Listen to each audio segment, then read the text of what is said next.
আমাৰ নামঘৰীয়া প্ৰভুক যদি আমাৰ ছুটিতে জাপ মাৰিব, কেলে ৰাতিপুৱাও চাকি জ্বলাব লাগে, প্ৰসংগ বোলে দিনতো জীয়েকৰ ঘৰলৈ যাব নোৱাৰে। গতিকে জমৰো ছুটি নাই, চব ছুটি থাকিলেও জমৰ ছুটি নাই। জমে ভালে পালে এক বছৰ ছুটি যেতিয়া পালে তেওঁক নি ধৰ্মৰ গাদীত বহুৱাই দিলে, জম ছুটিলৈ গুচি গ'ল। তাৰ পাছত মহা পাপীবিলাক চিঞৰ বাখৰ কৰি আহিলে, আহি ক'লে ধৰ্মৰাজ এইটো এনেকুৱা কাম কৰিছে, এইটো অমুক পাপ কৰিছে, এইটো এই বৈকুণ্ঠ মে ভেজ দ, চব বৈকুণ্ঠত পঠিয়াই দিয়ে। পাপী যিমান গৈছে, যিমান পাপী একদম চব বৈকুণ্ঠত পঠিয়াই দি আছে। আৰে বৈকুণ্ঠটো হুলস্থুল চিঞৰ বাখৰ লাগি গ'ল। আৰে কথাটো কি হ'ল, এই পাপীগাল বৈকুণ্ঠলৈ কেলে আহিলে, তো কোনেও তত্ত্ব পোৱা নাই।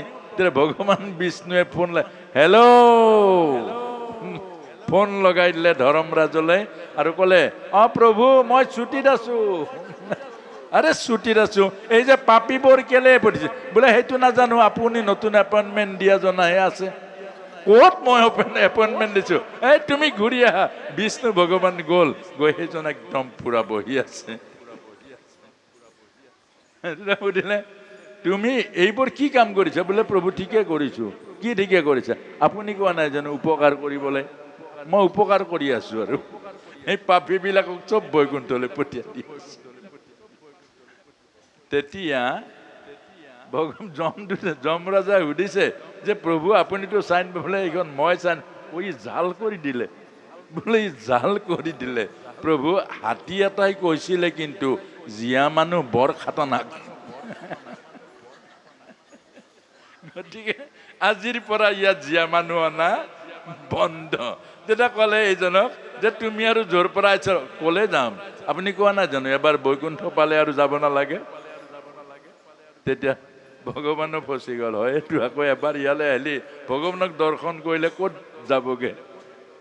অৰ্থাৎ এই কাহিনীটোৰ মাজেৰে বৰ ধুনীয়া কথা কৈছে, মানুহ খাতাৰনাক কেনেকুৱা। এতিয়া আমি আহিছো চতুৰ্দশ অধ্যায় গুণত্ৰয় বিভাগ যোগ।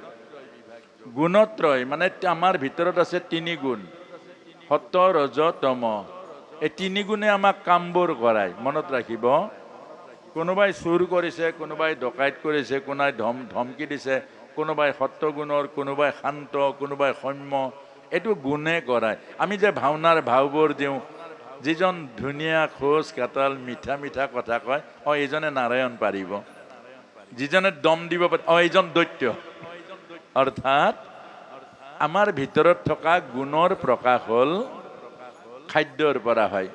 সত্যগুণৰ আহাৰ গ্ৰহণ কৰিলে সত্যগুণৰ হ'ব, ৰজগুণৰ আহাৰ খালে ৰজগুণ, তমগুণৰ আহাৰ তমগুণ। আৰু কেনে গুণৰ অনুযায়ী মানুহৰ স্বভাৱ হয়। গতিকে আমাক কৈছে যে তমগুণৰ আহাৰ নোখোৱাব। আপোনাসবে বহুত তমগুণৰ আহাৰ বহুতে খায়। কালি নে পৰহিদিনা এজনে আয়ে কৈছে, বোলে 10টা নে 11টা বাজে বোলে পানী দিয়া ভাত খাইলো। বোলে আগা দিনাই ৰাতিয়ে পানী দিয়া ভাতটো পিছদিনা দিনৰ 12টা 1টা বাজে থাকিলে এইটো অত্যন্ত তমগুণৰ হয়। কেলে গোটেই দিনটো নিচা লাগি থাকিব, কাম কৰিবলৈ মন নাযাব। আৰু জুঠা, আকৌ কৈছো, জুঠা বেলেগ, উচ্ছিষ্ট বেলেগ। উচ্ছিষ্ট হ'ল ভগৱানৰ, জুঠাটো হ'ল আধা খাই আধা নিয়া। আমি খাদ্য 2 প্ৰকাৰেৰে খাওঁ। গতিকে এই জুঠা বস্তু এটা দিন আধা খাই ৰাতি থৈ দিলে, আধা খোৱা থালিখন ৰাতি থৈ দিলে পিছদিনা যেনিবা আকৌ খাব, সেইটো তমগুণৰ হৈ যায়। যিমান ভাল খাদ্য হওক সেইটো তমগুণৰ হ'ব। আৰু যিটো হ'ল অত্যাধিক তিতা, অত্যাধিক তিতা যিটো, সেইটো হ'ল তমগুণৰ। আৰু যিটো ভগৱানত অৰ্পিত কৰিব নোৱাৰে সেইটো হ'ল তমগুণৰ। গতিকে তমগুণৰ আহাৰ খালে হিংসা হ'ব, তমগুণৰ আহাৰ খালে আপোনাৰ অবিশ্বাস হ'ব। গুৰু বৈষ্ণৱ ভকত যিমান কওক অবিশ্বাস হৈ যায়, এইটো কথা হয়। আৰু তমগুণৰ আহাৰ খালে আপুনি চাব এই মই বৰ ভাৱটো আহিব, যে মইহে সন্মান পাব লাগে, মইহে জানো বস্তুটো, এনেকুৱা এটা মনৰ আমাৰ ভাৱ আহে। বিনিময়ত কি হয়, আমাৰ সমস্যা হৈ পৰে। সেইকাৰণে তমগুণৰ আহাৰটো নাখাব, সহনশীলতাটো কমি যায়। তমগুণৰ আহাৰটো নাখাব। ৰজগুণৰ আহাৰটো অধিক জ্বলা, অধিক মছলা দিয়া আৰু অধিক ইন্দ্ৰিয়ক উত্তেজনা কৰা এইটো ৰজগুণৰ। ৰজগুণৰ আহাৰটো খাব, কম খাব। আমাৰ 3 গুণ লাগিবই নহয়, বাদ দিবতো নোৱাৰে। কিন্তু ৰজগুণটো, সত্যগুণটো বেছি। তেতিয়াহ'লে কি হ'ব, মানে পুণ্যৰ ভাৱটো আহিব, ধৰ্ম কাৰ্য কৰিবলৈ মন যাব, ক'ৰবাত ধৰ্মৰ কাৰ্য হ'লে ভাগ এটা ল'বলৈ মন যাব। গতিকে ক'ৰবাত দেখিলে নামঘৰ এটা বা ক'ৰবাত অভাৱ আছে, লগে লগে দিবলৈ এই হ'ব 1 বেগ চিমেণ্ট মই দি দিম। এতিয়া এইকাৰণে সত্যগুণৰ আহাৰ পৰা সত্যগুণ আহে ৰজগুণৰ। ৰজগুণটো বেছি খাব নালাগে। তাৰ পাছতে 15 অধ্যায় পুৰুষোত্তম যোগ। এজনে পুৰুষ, সেইজন ভগৱান, আৰু জগতত আৰু দ্বিতীয় পুৰুষ নাই। এতিয়া আমিবোৰ কি? আমিবোৰ ভগৱানৰ তটস্থা শক্তি। আমিবোৰ পুৰুষ নহয়, কেলে বীৰ্য আমাৰ পৰা নাহে আৰু ভগৱানৰ পৰা আহে। সেইকাৰণে যে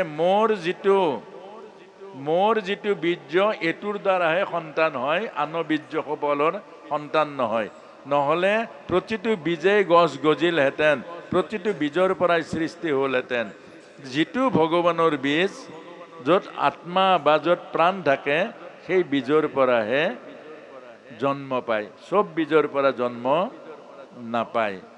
সেইকাৰণে ভগৱানে কৈছে, মোৰ যিটো বীজ, মোৰ যিটো ব্ৰহ্মশক্তি, এইটো কেতিয়াও নষ্ট হৈ নাযায়, বাকীবোৰ কিন্তু নষ্ট হৈ যায়। সেইকাৰণে আমাক কৈছে এজনে পুৰুষ, সেইজন উত্তম পুৰুষ হ'ল ভগৱান। এতিয়া পুৰুষ মানে কি? পূৰ্ণ পুৰুষ। পূৰ্ণত মানে অভাৱ নাই, ভগৱানত অভাৱ নাই, ভগৱানত অজ্ঞান নাই, ভগৱানত অবিদ্যা নাই, ভগৱানৰ আশা নাই, ভগৱানত প্ৰাপ্তি নাই, ভগৱান পূৰ্ণ। এতিয়া আমিবোৰ অপূৰ্ণ। আমাৰ আশা আছে, আমাৰ কামনা আছে, আমাৰ অবিদ্যা আছে, আমাৰ মোহ আছে, আমাৰ বাসনা আছে। সেইকাৰণে অপূৰ্ণই পূৰ্ণক বিচাৰে। ধৰিব পাৰিছেনে? সেইকাৰণে এতিয়া পুৰুষোত্তমক পাবৰ কাৰণে, এতিয়া ভগৱানক পাবৰ কাৰণে কি লাগিব? 15 অধ্যায় পুৰুষোত্তম জগত কৈছে বৈৰাগ্য লাগিব। অৰ্থাৎ আমি সংসাৰখনক ধৰি আছো। আমি ধৰি লওঁ এইখন সংসাৰ, এইখন হ'ল ভগৱান। এইটো আকৌ কমি গ'ল। এইখন সংসাৰ, এইখন ভগৱান। এতিয়া আমি এইখনক ধৰি আছো। এতিয়া মই ভগৱানক পাম জানো? কিহেৰে ধৰিম? এই দুখনটো ইয়াত বন্দী হৈ আছে, ভগৱানক কেনেকৈ ধৰিম? এইটো এৰিব লাগিব, এইটোক ধৰিব লাগিব। বুজিলেনে? এইটো কেতিয়া এৰিম? যেতিয়া বিৰকতি হ'ব, যেতিয়া বুজি পাম এইটোত একো নাই, যেতিয়া বুজিম ইয়াত একো নাই, ইয়াত আছে, তেতিয়া আমি ইয়াত ধৰিম। এতিয়া আমি সংসাৰী মানুহে সংসাৰতে চব পায়, ইয়াত একো নাপায়। অৰ্থাৎ দুৰ্যোধনে কৃষ্ণই যেতিয়া ক'লে মই যুদ্ধ নকৰো, তেতিয়া ক'লে ইয়াত একো নাই। আৰু ভগৱানে আপোনাক মোক কৈছে মই মুক্তি দিম। এতিয়া মুক্তি কোনে বিচাৰে? 90 বছৰতো কৈছে দেও বোপাই টেবলেট এটা। বিষ্ণা পুত্ৰ বিচনাত ত্যাগ কৰিছে, তাৰ পাছতো কৈছে টেবলেট এটা দে আৰু 2 দিনমান জীয়াই থাকো। যিজন মানুহে বিছনাত প্ৰস্ৰাৱ কৰিছে, বিছনাতে পায়খানা কৰিছে, যাতনাৰ সীমা সংখ্যা নাই, আকৌ কৈছে কেইদিনমান জীয়াই থাকো। সেইজন মানুহ বৈৰাগ্য কেনেকে আনিব? যিজনৰ দাঁত নাই চোবাব নোৱাৰে, যিজনৰ দাঁত নাই চোবাব নোৱাৰে, তাৰপাছত কৈছে দেও পাই জলটোকে দে। আহিছেনে? সেইজনক বাৰু বৈৰাগ্য ঈশ্বৰৰ ওচৰত কেনেকে নিব? এজন মানুহ মৰিবলৈ গৈছেগে। আমাৰ বয়সস্থসকল চবে মৰিবলৈ জানে, কিন্তু টাইম পাছ কৰিবৰ কাৰণে কোনোবাই মোবাইলত থাকে, কোনোবাই ক্ৰিকেট খেলা চায়, কোনোবাই পাণ দোকান দিয়ে। পইচা নালাগে, কিন্তু টাইমটো কেনেকে পাছ কৰিম?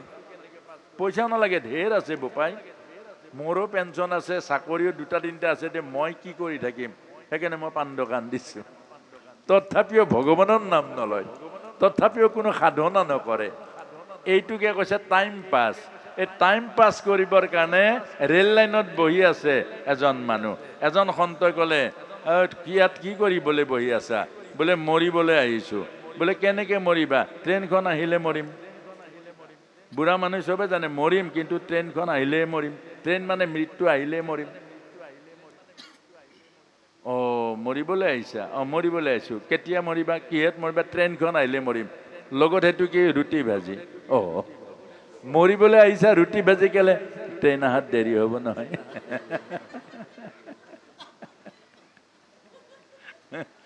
আপুনি আগত বহিব দেই, ধুনীয়া আহিছে আপুনি, বহুত ধুনীয়া। এতিয়া আমাক সেই কথাটোকে কৈছে যে আমাৰ এই বিলয়বিলাক এনেকুৱা, তথাপিও ভগৱানৰ নাম লয়, তথাপিও ভগৱানৰ সাধনা নকৰে। এতিয়া এইটোকে কৈছে, পুৰুষোত্তমক পাবলৈ হ'লে বৈৰাগ্য আহিব লাগিব সংসাৰৰ প্ৰতি, তেতিয়া ঈশ্বৰত আসক্তি হ'ব, তেতিয়া আপুনি ঈশ্বৰক পাব। গতিকে এটাক ধৰিলে এটাক নাপায়, এটাক এৰিলে এটাক পায়। সংসাৰ এৰক, ঈশ্বৰক পাব, আৰু ঈশ্বৰক পিঠি দিব, সংসাৰ পাব, আকৌ জন্ম হ'ব। ষষ্ঠদশ অধ্যায়, দৈবিক আচুৰিক সম্পদ বিভাগ। আমাৰ ভিতৰত দুটা সম্পদ আছে, এটা হ'ল দেৱতাৰ, এটা হ'ল অসুৰৰ। আপুনি দেৱতাক জগাওক, আপুনি দেৱতাৰ গুণবোৰ আপোনাৰ গালে আহিব। আসুৰিক সম্পত্তিক জগাওক, আপুনি অসুৰ হৈ যাব। এজন এজন ভাল মানুহ কেনেকৈ অসুৰ হৈ যায়? অসৎ সংগ পৰি যায়। অসৎ সংগই ভিতৰত থকা আসুৰিক শক্তিটোক জগাই দিয়ে। বেয়া বেয়া বস্তু খায়, বেয়া বেয়া কথা কয়, বেয়া বেয়া চিন্তা কৰায়, আৰু বিনিময়ত আসুৰিক শক্তিটো জগে। প্ৰথম মাক বাপেকৰ কথা নুশুনা হয়, প্ৰথম পাপ পুণ্যক এৰে, পাপ পুণ্যক বুজাই দিয়ে কিহৰ পাপ আছে, কিহৰ পাপ পুণ্য আছে। মানুহ খুব পিটিব লাগে, এইবোৰ বুজাই। মানুহক সহায় কৰিব নালাগে, এইবোৰ বুজাই দিয়ে, আৰু ভিতৰত থকা আসুৰিক শক্তিটো জাগ্ৰত হয়। সেইকাৰণে আপোনাক কৈছে, আসুৰিক শক্তি জাগ্ৰত হ'লে দুৰ্গতি হ'ব, ঈশ্বৰ বিমুখ হ'ব, আৰু জীৱনৰ সোৱাদ নাপাব, জীৱনৰ ৰস নাপাব, আৰু পাপেই পাপ হ'ব, বিনিময়ত অপঘাতে মৃত্যু হ'ব, মানৱ জীৱন অৰ্থ নোহোৱা হ'ব। সেইকাৰণে আমাক বুজাইছে ভগৱান কৃষ্ণই ষোড়শ অধ্যায়ৰ যে দেৱতা শক্তিক জগাওক। বিপদত পৰিলে দেৱতাই ঈশ্বৰক মাতে, আৰু ঈশ্বৰেও দেৱতাক সহায় কৰে। অসুৰে ঈশ্বৰক নামাতে, ঈশ্বৰৰ সহায় কেতিয়াও অসুৰক নকৰে। গতিকে আমাৰ দেৱতাটো ভোগ আছে, ভোগ কৰিলেও অন্তত ভগৱানৰ চৰণত আমি শৰণাগত, প্ৰভুত অৰ্পণ কৰিম। গতিকে আমাক কৈছে ষোড়শ অধ্যায় দৈবাসুৰ সম্পদ যুগত আমাৰ ভিতৰত থকা দেৱশক্তিক আৰু ঈশ্বৰ শক্তি, আত্মা হ'ল ঈশ্বৰ শক্তি, আৰু আমাৰ শৰীৰৰ সৎগুণৰ শক্তিটো দেৱশক্তি।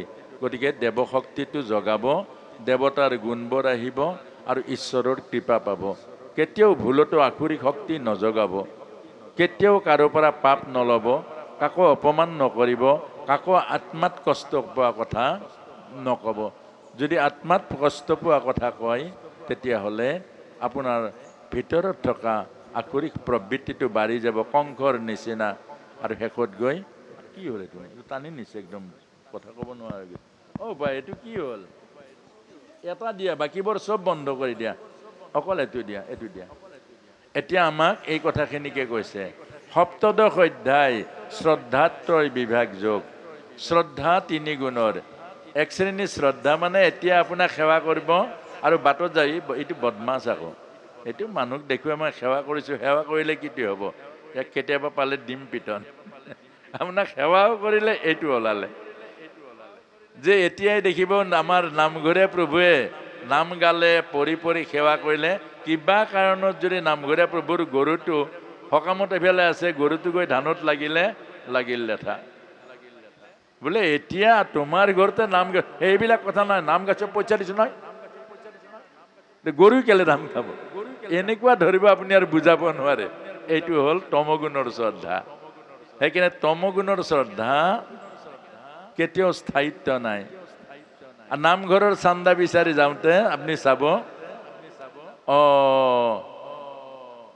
উপায় নাই হে, নামঘৰীয়া বৰ উপায় নাই বোলে, যিকোনো টাইমত আহা এতিয়া, আৰু নিদিলেও নহয় এতিয়া, এই লোৱা লোৱা লোৱা লোৱা, এইখন বৰ দিগদাৰী, দিলে তাৰপাছত এই চব নামঘৰীয়া মানে এই যেতিয়া তেতিয়া পইচা এই নামঘৰে বেয়া পইচা বিচাৰি আহি থাকে এইটোৱে তমগুণৰ শ্ৰদ্ধা দিব গালিও পাৰিব খুৱাব আপোনাক টান টান মাত মাতিব এইটো তমগুণৰ সেইকাৰণে তমগুণৰ শ্ৰদ্ধাৰ মানুহৰ শান্তি নাই মনত ৰাখিব সি কেতিয়াও ওপৰলৈ নাযায় সি যি অৱস্থাত তাতেই থাকিব ওপৰলৈ যাব নিদিয়ে ৰজগুণৰটো হ'ল শ্ৰদ্ধা য'ত গামোচা এখন পাব য'ত মান সন্মান পাব তাত যাই কিবা এটা ডনেশ্যনো দিব চব দিব আৰু য'ত একো নাই তালৈকে নাযায় সেইকাৰণে সকামলৈ মাতিলে প্ৰথম ৰজগুণৰ সকাম শ্ৰদ্ধাজনে ক'ব কাৰ ঘৰত প্ৰথম ঘৰটো জানি ল'ব কাৰ ঘৰত